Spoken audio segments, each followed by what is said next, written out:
everyone, to Story Time presented by Desert Skies United Methodist Church. In the next 6 weeks, we're going to have the opportunity to listen to some wonderful stories presented by members of our church community, some from the Houghton campus, some from the Vail campus. Today, we're going to listen to a wonderful Dr. Seuss book read by Jake Beveridge. Now, Jake was born in Georgia, but he moved to Arizona when he was in high school. He's a Flynn Scholar who has his degree from the U of A, his bachelor's degree, his master's degree, and his PhD, all from the university. Jake met his wonderful wife, Stephanie Beveridge, at the Wesley Foundation at the university. And now let's listen to Jake and his daughter Claire as they present our very first book. Hi everyone, welcome to Story Time at Desert Skies United Methodist Church. I'm Jake, and today I'm going to read you one of my favorite books that I used to read to my girls, and Claire is going to help me. It's Yertle the Turtle by Dr. Seuss. Enjoy!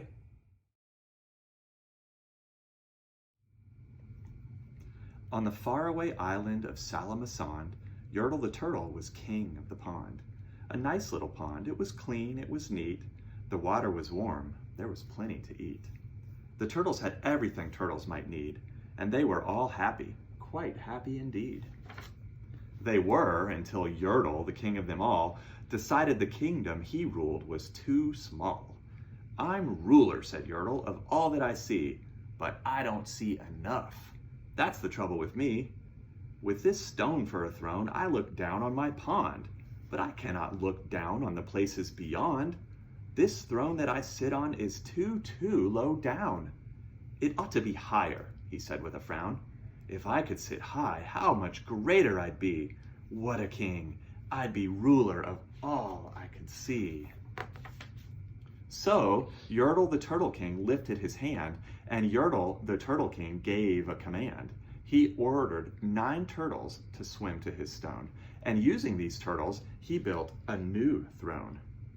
He made each turtle stand on another one's back, and he piled them all up in a 9-turtle stack. And then Yertle climbed up. He sat down on the pile. What a wonderful view! He could see most a mile. All mine, Yertle cried. Oh, the things I now rule. I'm king of a cow, and I'm king of a mule. I'm king of a house, and what's more beyond that, I'm king of a blueberry bush and a cat. I'm Yertle the Turtle, oh, marvelous me, for I am the ruler of all that I see. And all through that morning he sat there up high, saying over and over, a great king am I, until long about noon, then he heard a faint sigh. What's that? Snapped the king, and he looked down the stack, and he saw at the bottom a turtle named Mac, just a part of his throne. And this plain little turtle looked up and he said, beg your pardon, King Yertle. I've pains in my back and my shoulders and knees. How long must we stand here, your majesty, please? Silence, the king of the turtles barked back. I'm king, and you are only a turtle named Mac. You stay in your place while I sit here and rule. I'm king of a cow, and I'm king of a mule. I'm king of a house and a bush and a cat. But that isn't all. I'll do better than that. My throne shall be higher, his royal voice thundered. So pile up more turtles. I want about 200. Turtles, more turtles, he bellowed and brayed. And the turtles way down in the pond were afraid. They trembled, they shook, but they came, they obeyed. From all over the pond they came swimming by dozens, whole families of turtles with uncles and cousins. And all of them stepped on the head of poor Mac. One after another, they climbed up the stack. Then Yertle the Turtle was perched up so high, he could see 40 miles from his throne in the sky. Hooray, shouted Yertle, I'm king of the trees, I'm king of the birds, and I'm king of the bees. I'm king of the butterflies, king of the air. Ah, me, what a throne, what a wonderful chair. I'm Yertle the Turtle, oh marvelous me, for I am the ruler of all that I see. Then again from below in the great heavy stack came a groan from that plain little turtle named Mac. Your Majesty, please, I don't like to complain, but down here below we are feeling great pain. I know up on top you're seeing great sights, but down at the bottom, well, we too should have rights. We turtles can't stand it. Our shells will all crack. Besides, we need food. We are starving, groaned Mac. You hush up your mouth, howled the mighty King Yertle. You've no right to talk to the world's highest turtle. I rule from the clouds, over land, over sea. There's nothing, no nothing that's higher than me. But while he was shouting, he saw with surprise that the moon of the evening was starting to rise up over his head in the darkening skies. What's that? Snorted Yertle. Say, what is that thing that dares to be higher than Yertle the King? I shall not allow it. I'll go higher still. I'll build my throne higher. I can and I will.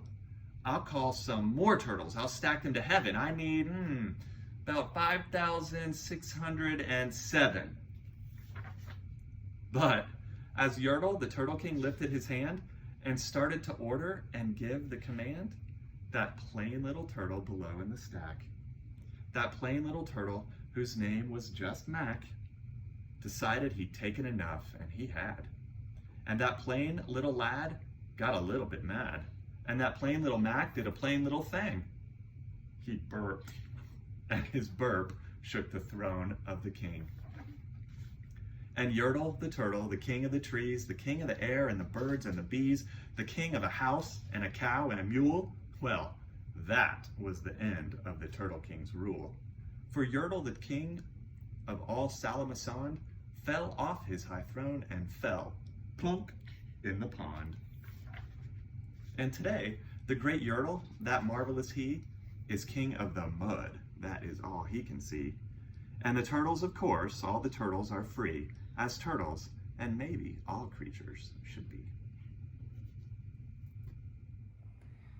I hope you enjoyed this book. I've always really liked this book because I always think that it's funny, and I like how Mac barks at the end and King Yertle the Turtle learns that he isn't the best.